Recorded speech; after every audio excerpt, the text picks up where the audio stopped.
ছাত্রছাত্রীবৃন্দ, বিশ্বব্যাপী corona virus জনিত মহামারীর কারণে লকডাউনে সবাই বাসায় আছো, আমিও বাসায় আছি। সবাই সুস্থ আছো, আশা করি আমিও সুস্থ আছি এখন পর্যন্ত। সকলে সুস্থতা কামনা করে শুরু করছি। আজকে আমি আলোচনা করব বিয়ানীবাজার সরকারি কলেজের হিসাব বিজ্ঞান বিভাগের অনার্স প্রথম বর্ষের ছাত্রছাত্রীদের জন্য প্রিন্সিপাল অফ অ্যাকাউন্টিং এর অ্যাকাউন্টিং প্রসেস অধ্যায়ের অ্যাকাউন্টিং ইকুয়েশন এই বিষয়টি নিয়ে। হিসাব বিজ্ঞানের এটি হচ্ছে প্রাথমিক আলোচনার বিষয় এবং অ্যাকাউন্টিং প্রসেসের এটা প্রথম অধ্যায়। অ্যাকাউন্টিং ইকুয়েশন হচ্ছে হিসাব সমীকরণ, অর্থাৎ একটা হিসাবের একটা সমীকরণ থাকে, সমীকরণের এক পাশের যোগফল সমান অন্য পাশের যোগফল হয়।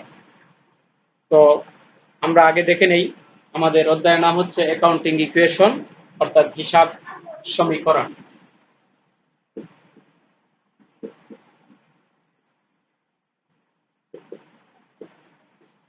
এই হিসাব সমীকরণের উপাদান হচ্ছে তিনটি: সম্পদ, দায়, মালিকানা সত্ত্ব। অর্থাৎ অ্যাকাউন্টিং ইকুয়েশনের উপাদান হলো অ্যাসেটস মানে সম্পদ, লাইবিলিটিস মানে দায়, ওনার্স ইকুইটি মানে মালিকানা সত্ত্ব। এখানে সমীকরণ আকারে দাঁড় করালে দাঁড়ায় টোটাল অ্যাসেট সমান total liabilities plus owners equities. আমি আবার বলছি, টোটাল অ্যাসেট সমান total liabilities plus owners equities. আমরা যদি সূত্রটা লিখি সংক্ষেপে তাহলে এইরকম দাঁড়ায়: এ সমান এল প্লাস ও ই। এইটা হচ্ছে হিসাব সমীকরণের প্রথম ফর্মুলা। এই এ মানে হচ্ছে অ্যাসেট, অ্যাসেটটাকে যখন আমরা সংক্ষেপে লিখবো তখন এ লিখবো, অর্থাৎ অ্যাসেট অর্থ সম্পদ। লাইবিলিটিস মানে হচ্ছে দায়, লাইবিলিটিসের সংকেত আমরা এল লিখবো সূত্র সংক্ষেপে লেখার স্বার্থে। ওনার্স ইকুইটি মানে মালিকানা সত্ত্ব, এই মালিকানা সত্ত্ব হচ্ছে ও ই সংক্ষেপে যখন লিখবো। তাহলে আমাদের সূত্রটা দাঁড়ালো হিসাব সমীকরণের এ সমান এল প্লাস ও ই। এই এ সমান এল প্লাস ও ই হচ্ছে হিসাব সমীকরণের প্রথম এবং প্রধান সূত্র। এখান থেকে আরো সূত্রের সৃষ্টি হবে এবং একটা আমরা এই সূত্রটা ব্যাখ্যা বিশ্লেষণ করে করে অনেক সামনের দিকে আগাবো। প্রথমে এতটুকুই যদি জানা থাকে ছাত্রছাত্রীর তাহলে অনেক উপকার হবে।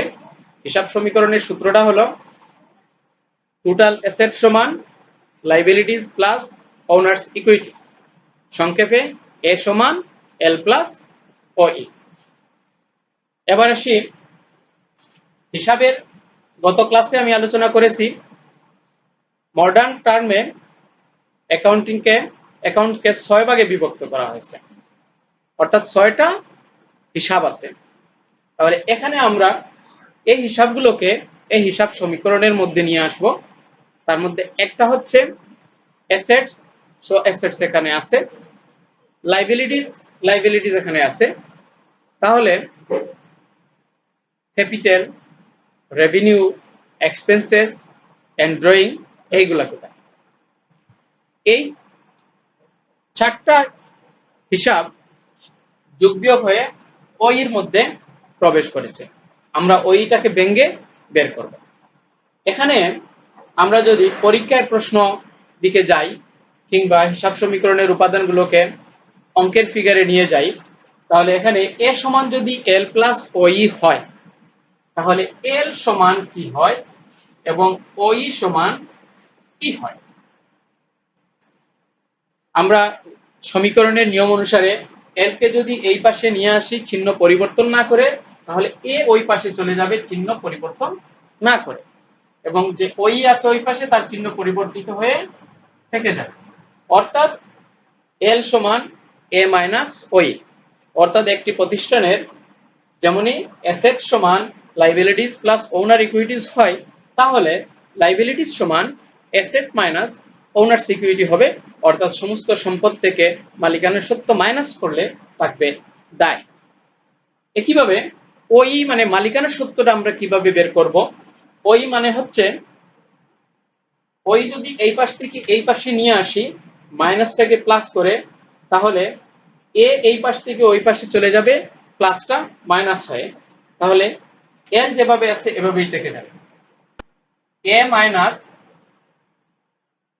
এল। অর্থাৎ এখান থেকে যদি এই ওইটাকে নিয়ে আসি আমরা, তাহলে ওই সমান এ মাইনাস এল, অর্থাৎ মালিকানা সত্য সমান টোটাল অ্যাসেট থেকে টোটাল লাইবিলিটিস মাইনাস করে মালিকানা সত্য বের করা যাবে। এই হচ্ছে হিসাব সমীকরণের প্রধান তিনটি উপাদানের তিনটি সূত্র। কিন্তু এখানে আরো রয়ে গেছে, এই যে আগেই বলছিলাম ওইর মধ্যে চারটা হিসাব অন্তর্ভুক্ত হয়ে গেছে। আমরা ওইটাকে যদি বিশ্লেষণ করি, অর্থাৎ মালিকানা সত্যকে বিশ্লেষণ করি, তাহলে আমরা কিভাবে পাবো? মালিকানা সত্যের একটি ফর্মুলা আছে, ওই সমান, অর্থাৎ ওনার্স ইকুইটি সমান রেভিনিউ, আমি সংক্ষেপে লিখব, রেভিনিউর সংকেত হচ্ছে আর, রেভিনিউ মানে আয়, এবং রেভিনিউকে ইনকামও লেখা যায়, তো আমরা আর লিখব, সরি আগে লিখতে হবে সি, সি মানে ক্যাপিটাল, অর্থাৎ মালিকের মূলধন, মালিকের মূলধনের সাথে আর অর্থাৎ রেভিনিউ যুক্ত করে বিয়োগ করতে হবে এক্সপেন্সেস, বিয়োগ করতে হবে ড্রয়িং। অর্থাৎ ওই বের করতে গেলে মালিকের মূলধন অর্থাৎ ক্যাপিটাল, ক্যাপিটালের সাথে প্লাস হবে রেভিনিউ সংক্ষেপে আর, মাইনাস করতে হবে এক্সপেন্সেস অর্থাৎ সংক্ষেপে ই, মাইনাস করতে হবে উত্তোলন মানে ড্রয়িং অর্থাৎ ডি। এই হচ্ছে ওই সূত্র। তাহলে এই যে সূত্র, প্রথম যে সূত্রটি লিখেছিলাম এ সমান এল প্লাস ওই, তাহলে ওই জায়গায় যদি সি প্লাস আর মাইনাস সি মাইনাস ডি বসাই, তাহলে কি দাঁড়ায় দেখি। ওই জায়গায় এ সমান এল প্লাস সি প্লাস আর মাইনাস ই মাইনাস ডি, তাহলে বলা যায় হিসাব সমীকরণ এ সমান অ্যাসেট সমান liabilities plus capital plus revenue minus expenses minus drawing. এই হলো হিসাব সমীকরণের সম্প্রসারিত রূপ। ছাত্রছাত্রীবৃন্দ, আমরা এ সমান এল প্লাস ওই, তাহলে এল সমান কি হয়, ওই সমান কি হয়, আবার ওইর জায়গায় ওই এর সম্প্রসারিত অংশ বসালে কি দাঁড়ায় তা দেখলাম। এখন আবার দেখি, যদি ওই সমান সি প্লাস আর মাইনাস ই মাইনাস ডি হয়, অর্থাৎ একটি উপাদানের চারটি উপাদান ওই সমান এই যদি হয়, তাহলে সি সমান কি হতে পারে? পরীক্ষায় তোমরা দেখে নিবে, পরীক্ষার প্রশ্নে পার্ট বি তে এইরকম ফিল ইন দা গ্যাপস থাকে, অর্থাৎ শূন্যস্থান পূরণ থাকে। ওই এর মান বের করো, না হয় সি এর মান বের করো, না হয় আর এর মান বের করো, ই এর মান বের করো, ডি এর মান বের করো। তখন কি করতে হবে? যদি সি এর মান চাই, তাহলে তোমাকে দেখতে হবে সি সমান কি। দেখো ওইটা এই পাশে আছে প্লাস, ওইটাকে এই পাশে চলে যাবে প্লাস হয়ে, কারণ সি ওই পাশে ছিল প্লাস, এই পাশে সি কে প্লাস করে নিয়ে আসছি। ইকুয়েশনের স্থানান্তরের বিভিন্ন নিয়ম আছে, তার মধ্যে অন্যতম একটা নিয়ম আছে, যদি এক পাশ থেকে অন্য পাশের উপাদানের স্থানান্তর হয় এবং চিহ্নের পরিবর্তন না করি, তাহলে যে উপাদানটা তার শস্য পাশে থেকে যাবে তার চিহ্ন পরিবর্তিত হয়ে যাবে। যেমন ওই মাইনাস আর প্লাস ই প্লাস ডি, অর্থাৎ মালিকের মূলধন যদি বের করতে হয়, অর্থাৎ ক্যাপিটাল মানে সি বের করতে হয়, তাহলে ওই থেকে রেভিনিউ মাইনাস করতে হবে, এক্সপেন্সেস মাইনাস প্লাস করতে হবে এবং ড্রয়িং প্লাস করতে হবে।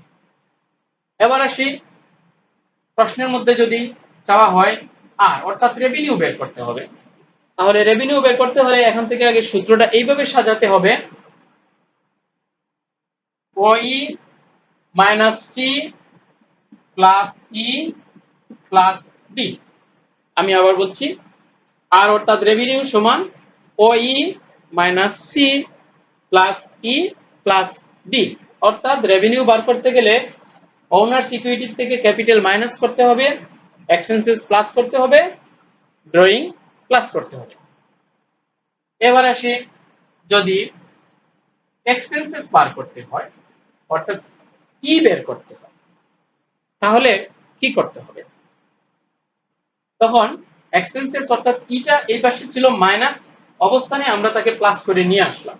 তাহলে এই পাশে ওইটা আছে প্লাস অবস্থায়, ওই পাশে গিয়ে হয়ে যাবে মাইনাস। তাহলে ওই পাশের গুলো আগে লিখে নেই, সি প্লাস আর মাইনাস ডি মাইনাস ওই। অর্থাৎ এক্সপেন্সেস বার করতে গেলে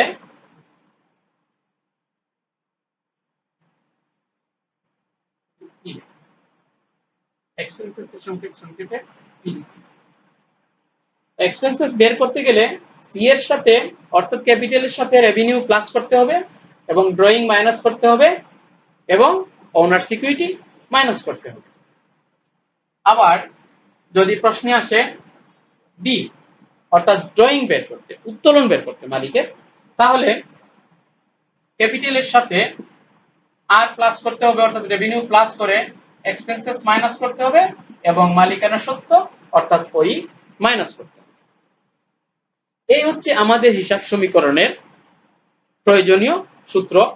ছাত্রছাত্রীবৃন্দ, পার্ট বি তে এই যে আমি কয়টা সূত্র করলাম, এই প্রত্যেকটা সূত্রর যে কোনো 4টি সূত্র কাজে লাগতে পারে। তোমরা বিভিন্ন সালে আসা প্রশ্নগুলা দেখে নিও। এ সমান এল প্লাস ওই এই ফর্মুলার মধ্যে থাকতে পারে, তাছাড়া ওই সমান সি প্লাস আর মাইনাস ই মাইনাস ডি এই 4টা ফর্মুলার মধ্যেও থাকতে পারে। তো যদি আমাদের এই সূত্রগুলা জানা থাকে, তোমরা যদি মনে রাখতে পারো, তাহলে এখান থেকে একটি অঙ্ক তোমরা আনসার করতে পারবে তোমাদের খাতায়। আসা যাক এই অধ্যায় থেকে পরীক্ষায় কি রকম প্রশ্ন আসতে পারে এবং কিভাবে তোমাদেরকে উত্তর করতে হবে। এই অধ্যায় থেকে পার্ট বি এবং পার্ট সি দুইটা অংশেই অঙ্ক আসার সম্ভাবনা থাকে। তো পার্ট বি তে অঙ্কগুলা খুবই সহজ থাকে। প্রথমে এই যে আমরা আলোচনা করলাম এ সমান এল প্লাস ওই অর্থাৎ অ্যাসেট লাইবিলিটিজ এন্ড ওনার ইকুইটিজ, কিংবা সেটাকে সম্প্রসারিত করে সি ওই সমান সি প্লাস আর মাইনাস ই মাইনাস ডি, এই যে হিসাবের উপাদানগুলো অনুসারে কয়েকটা অ্যাকাউন্টিং এর আইটেমের নাম দেওয়া থাকবে, দিয়ে বলতে পারে যে এই আইটেমগুলা কোন আইটেমটা কোন শ্রেণীর, অর্থাৎ কোনটা অ্যাসেট, কোনটা লাইবিলিটিজ, কোনটা ওনার সিকিউরিটিজ, এইরকম হতে পারে। আবার এরকম হতে পারে আমাদের এই বইয়ের শেষের দিকে যে একটা গুরুত্বপূর্ণ অধ্যায় আছে ফাইন্যান্সিয়াল স্টেটমেন্ট, ওখানে যাওয়ার পরে এই ব্যাপারে বিস্তারিত পাবো যে ফাইন্যান্সিয়াল স্টেটমেন্টে কিছু করণীয় থাকে, income statement, owner equity statement and balance sheet.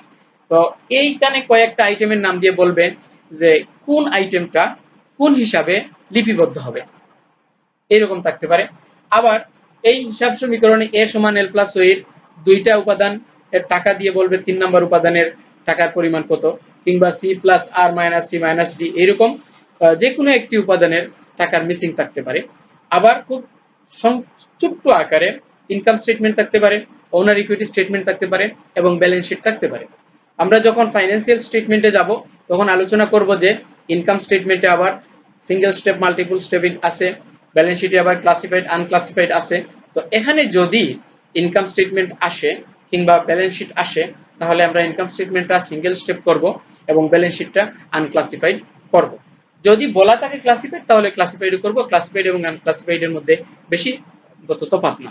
তো প্রথমে আমরা দেখি, একেবারে প্রথম থেকে শুরু করি। এখানে একটা প্রশ্ন বলছে, যা পরীক্ষায় অনেক সময় আসে, খুবই সহজ। Indicate whether each of the following items is an answer: assets, liabilities or owner equities।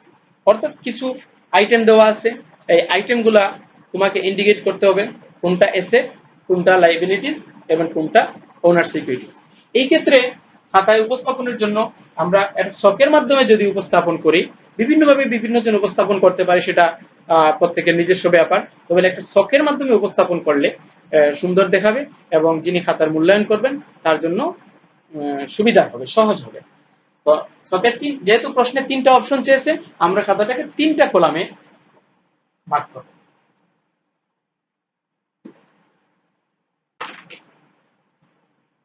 অর্থাৎ অ্যাসেটস,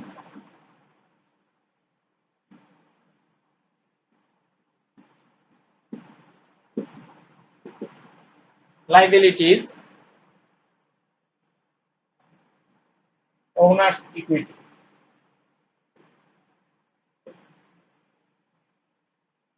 এই হচ্ছে খাতায় আমি চোখে উপস্থাপন করব। এখন প্রথম শব্দটা বলছে অ্যাকাউন্ট রিসিভেবল। অ্যাকাউন্ট রিসিভেবল যার বাংলা অর্থ হচ্ছে প্রাপ্য হিসাব, অর্থাৎ আমরা যে ব্যক্তি বা প্রতিষ্ঠানের অঙ্ক করব সে কোনো না কোনো মানুষের কাছে টাকা পাবে, ব্যক্তি বা প্রতিষ্ঠানের কাছে, এটা হচ্ছে সম্পদ। সেই জন্য অ্যাকাউন্ট রিসিভেবলটা হবে সম্পদ। এই অ্যাসেটের যে কলাম সৃষ্টি করছি এখানে লিখতে হবে অ্যাকাউন্ট রিসিভেবল।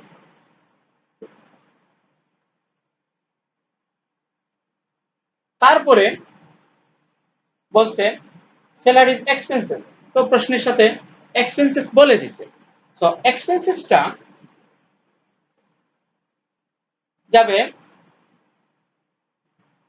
এই যে অ্যাসেট লাইবিলিটিস এবং ওনার সিকিউরিটির মধ্যে আমরা ওনার সিকিউরিটির যে ফর্মুলাটা করে আসছি, ওনার সিকিউরিটি সমান capital plus revenue minus expenses minus drawing. তাহলে এই ওনার এই স্যালারি এক্সপেন্সেসটা ওনার সিকিউরিটির মধ্যে গিয়ে প্রবেশ করবে। কিন্তু এখানে সরাসরি ওনার সিকিউরিটিতে দেওয়া ঠিক হবে না, কারণ এক্সপেন্সেস আগে ইনকাম স্টেটমেন্টে লিপিবদ্ধ হয়ে তার রেজাল্ট আকারে ওনার সিকিউরিটিতে যাবে।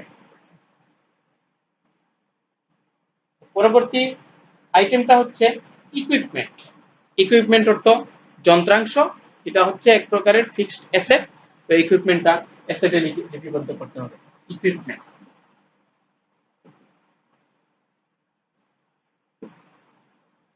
বোর্ড ছুটো আমি প্রতিদিনই বলি, বারবার বলি, দেখতে হয়তো ছাত্রছাত্রীর অসুবিধা হতে পারে, বিদায় আমি এটা উচ্চারণ করি বারবার।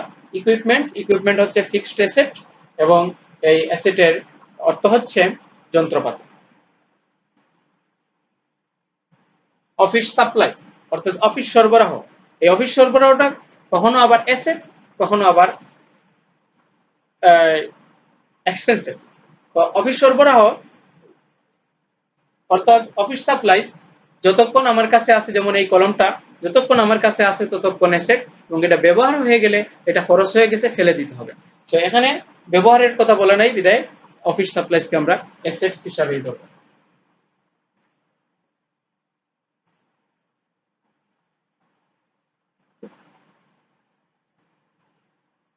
পরবর্তী আইটেম পড়ছে স্যালারি পেয়েবল। স্যালারি পেয়েবল অর্থ হচ্ছে বকেয়া বেতন বা পদেয় বেতন, যে বেতন এখনো পরিশোধ করা হয় নাই। যা পরিশোধ করা হয় নাই ভবিষ্যতে পরিশোধ করতে হবে, তা হচ্ছে প্রতিষ্ঠানের একটি দায়। দায় মানে লাইবিলিটিস। স্যালারি পেয়েবল অর্থাৎ অল কাইন্ডস অফ পেয়েবল আর লাইবিলিটিস। লাইবিলিটিস কলামে লিখতে হবে স্যালারি পেয়েবল।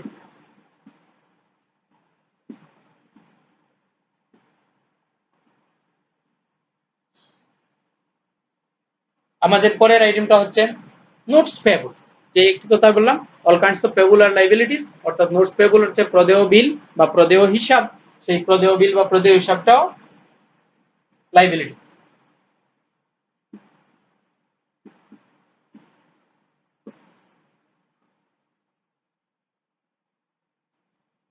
আবার বলছে ওনার্স ইকুইটি। ওনার্স ইকুইটি মানে, তো ওনার্স ইকুইটি কলাম দেওয়াই আছে, অর্থাৎ মালিকানা সত্ত্ব।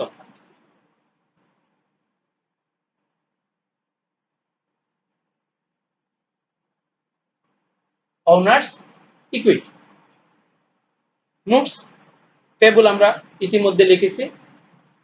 অ্যাকাউন্টস পেবল মানে প্রদেয় হিসাব, পাওনাদার। সনাতন পদ্ধতিতে, আধুনিক পদ্ধতিতে প্রদেয় হিসাব অ্যাকাউন্টস পেবল, যার ক্লাসিক্যাল ইংলিশ হচ্ছে সানডি ক্রেডিটর্স। তো পেবল আমি বলেছি অল কাইন্ডস অফ পেবল আর লাইবিলিটিস, মানে অ্যাকাউন্টস পেবল।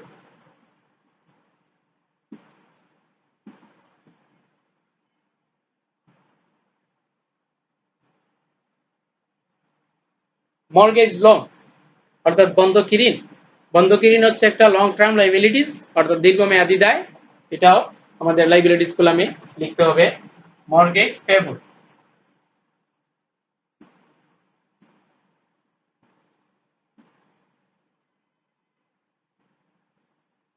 মর্গেজ পেবল এটা হচ্ছে লাইবিলিটিস।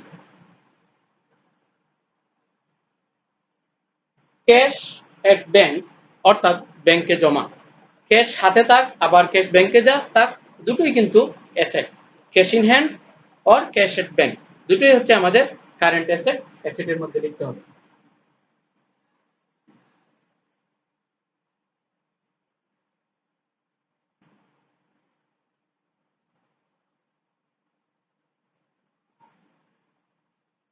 এরকম প্রত্যেকটা হিসাবকে আমরা অ্যাসেট, লাইবিলিটিস এবং ওনার ইকুইটিস তাদের শ্রেণী অনুসারে আলাদা আলাদা ভাগ করে দিতে পারি। সেই ক্ষেত্রে ছাত্রছাত্রীদের উচিত হলো অ্যাসেটের তালিকাটা এই বইয়ের মধ্যে দেওয়া আছে, তোমরা আলাদাভাবে লিখে নিবে, লাইবিলিটিস এর তালিকাটা লিখে নিবে এবং একইভাবে আমাদের রেভিনিউ, এক্সপেন্সেস, ক্যাপিটাল এবং ড্রয়িং এর তালিকাটাও যদি লিখে নাও এবং আলাদা আলাদা হিসাবে শ্রেণী অনুসারে চিনে নাও, তাহলে পুরো বইয়ের অঙ্ক করতে তোমাদের জন্য সুবিধা হবে। কারণ আমরা এখানে যে এই হিসাব থেকে শুরু করে যেখানেই যাব হিসাবের তার শ্রেণী অনুসারে বসাতে হবে। শুধুমাত্র শ্রেণী না, এখানে আবার উপশ্রেণীও আছে। যেমন আমি বলেছি কারেন্ট অ্যাসেট, ফিক্সড অ্যাসেট একটু আগে, লাইবিলিটিস, লং টার্ম লাইবিলিটিস। এরকম যখন অ্যাসেট এর আইটেম গুলা লিখবে তখন যদি এইরকম কারেন্ট অ্যাসেট গুলা আলাদা অর্থাৎ চলতি সম্পত্তি গুলা আলাদা, কারেন্ট লাইবিলিটিস গুলা আলাদা, ফিক্সড অ্যাসেট গুলা, তারপর ইনভেস্টমেন্ট সংক্রান্ত অর্থাৎ বিনিয়োগ সংক্রান্ত বা ইনটেনজিবল অ্যাসেট অর্থাৎ অস্পর্শনীয় সম্পত্তি, লাইবিলিটিস এ current liabilities, long term liabilities অর্থাৎ দীর্ঘমেয়াদী দায়, এগুলো আলাদা আলাদা যদি একটা খাতায় লিপিবদ্ধ করো এবং মাঝে মধ্যে সেগুলা বাংলা অর্থ সহ একটু রিডিং পড়ো, তাহলে তোমাদের জন্য সুবিধা হবে। এবং এরকম পরীক্ষায় আসবে আইটেমের নাম দিয়ে যে কোনো 3টা অপশন দিয়ে বলবে আইটেমগুলোকে শ্রেণী বিভাজন করো। সুপ্রিয় ছাত্রছাত্রী বৃন্দ, পরবর্তী করণীয়টা হচ্ছে আমাদের এই হিসাব সমীকরণের উপাদানগুলা মিসিং ফিগার বের করা। অর্থাৎ অ্যাকাউন্টিং ইকুয়েশন এ সমান এল প্লাস ওই হলে এ এর মান বের করা, বি এর মান, এল এর মান বের করা বা ওই এর মান বের করা, কিংবা ওই সমান সি প্লাস আর মাইনাস ই মাইনাস ডি, এখানে ওই এর মান বের করা, কিংবা ক্যাপিটাল বের করা, রেভিনিউ বের করা, এক্সপেন্সেস বের করা, ড্রয়িং বের করা, এগুলো আমি পরবর্তী ক্লাসে আলোচনা করব। সাথে সাথে পরবর্তী ক্লাসে আমি উপস্থাপন করব তোমাদের income statement, owner equity statement and balance sheet. এই পর্যন্ত হচ্ছে পার্ট বি এর, এবং এই অধ্যায় থেকে পার্ট সি তে যে অঙ্কটা আসবে অ্যাকাউন্টিং ইকুয়েশনের সামারিটা অর্থাৎ টেবুলার সামারি, এটা মূল অঙ্ক। মূল অঙ্কটা আমি তার পরবর্তী ক্লাসে যাব। অর্থাৎ এইভাবে যে কোনো ঘটনা সংঘটিত হওয়ার পর তাকে সাধারণত জার্নালে লিপিবদ্ধ করা হয়, জার্নাল থেকে লেজারে নেওয়া হয়, লেজার থেকে ট্রায়াল ব্যালেন্সে, ট্রায়াল ব্যালেন্স থেকে ফাইন্যান্সিয়াল স্টেটমেন্টে নেওয়া হয়। কিন্তু এই একই ঘটনাটাকে যেভাবে জার্নালে নেওয়া যায় একইভাবে অ্যাকাউন্টিং ইকুয়েশনে নেওয়া যায়। এই অ্যাসেটের কলাম অনুসারে লাইবিলিটিস কিংবা ওনার সিকিউরিটিতে আমাদের এই ফর্মুলা অনুসারে যে ফর্মুলা দিয়েছি এ সমান এল প্লাস ওই কিংবা ওই সমান সি প্লাস আর মাইনাস ই মাইনাস ডি, সেই ফর্মুলাগুলো একটা টেবুলার সামারিতে আগামী ক্লাসে আমি কার্যকর করব। সো আজকে এতটুকুই। সবাই ভালো থাকো, সুস্থ থাকো। হ্যাপি রমাদান। এই রমজান মাসে মুসলমানদের সবার জন্য শুভকামনা, বিশ্ব শান্তি কামনা করি এবং সবাই প্রার্থনা করবে যত তাড়াতাড়ি সম্ভব মহান সৃষ্টিকর্তা আল্লাহ যেন আমাদের এই করোনা নামক মহামারী থেকে মুক্তি দেন। ধন্যবাদ সবাই।